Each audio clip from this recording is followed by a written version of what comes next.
তারা একটা মিছিল করে, মিছিলের লোকের থেকে আমাদের সাংবাদিক ভাই বোনেরা বেশি থাকে। তারা এক সময় ছাত্রলীগের, নিষিদ্ধ ফ্যাসিস্ট লীগের স্টিকার লাগায় রাখতো, এখন 24-এর গণ অভ্যুত্থানের পরে শিবিরের স্টিকার লাগায়। আসলে আপনি যাদের নাম বললেন এদেরকে বলতে হবে যে ভাই আপনি কোন সংগঠন করেন।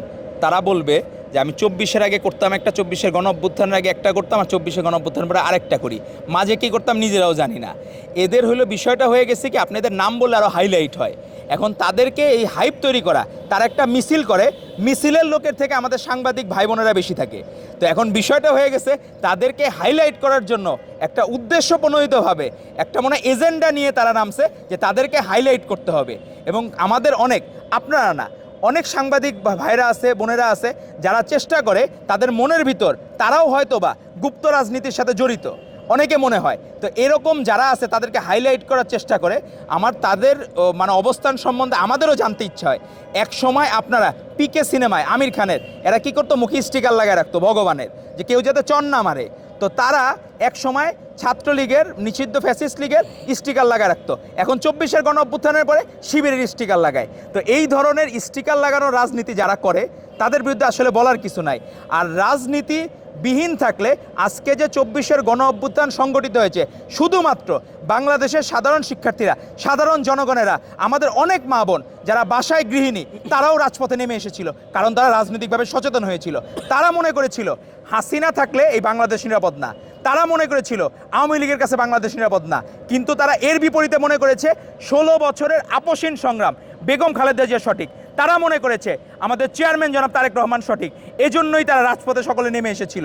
এখানে কিন্তু আর কেউ, কিন্তু যে ব্যক্তি 24-এর গণ অভ্যুত্থানের 1 মাস আগেও নিজের অবস্থান পরিবর্তন করেছে তাকেও আমরা অ্যাপ্রিসিয়েট জানাই, তার ভুল বুঝতে পেরেছে।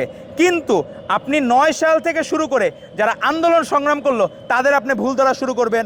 আপনি এখন বলবেন যে ক্যাম্পাসে রাজনীতি থাকবে না, ক্যাম্পাসে রাজনীতি না থাকলে তো গুপ্ত রাজনীতি সোনায় সোহাগা। তারা মনে করবে বাংলাদেশ তো তাদের কাছে স্বর্গরাজ্য, কারণ গোপনে গোপনে মপ করা যাবে, গোপনে গোপনে যে কোনো সময় প্যানিক অ্যাটাক দেওয়া যাবে সাধারণ শিক্ষার্থীদের মধ্যে। যে মবগুলো হয়েছে 24-এর গণ অভ্যুত্থান পরবর্তী, এই মবের সকল ইন্ধন দিয়েছিল তখন গুপ্ত রাজনীতি করা এই ছাত্র শিবিররা, কারণ তাদের পরিচয় তো মানুষ জানতো না।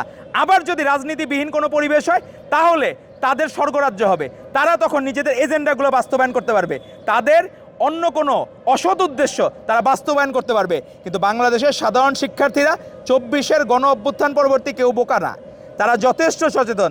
তারা জানে রাজনীতি হতে হবে সাধারণ শিক্ষার্থীদের ভালোর জন্য, রাজনীতি হতে হবে সাধারণ শিক্ষার্থীদের অধিকার আদায়ের জন্য।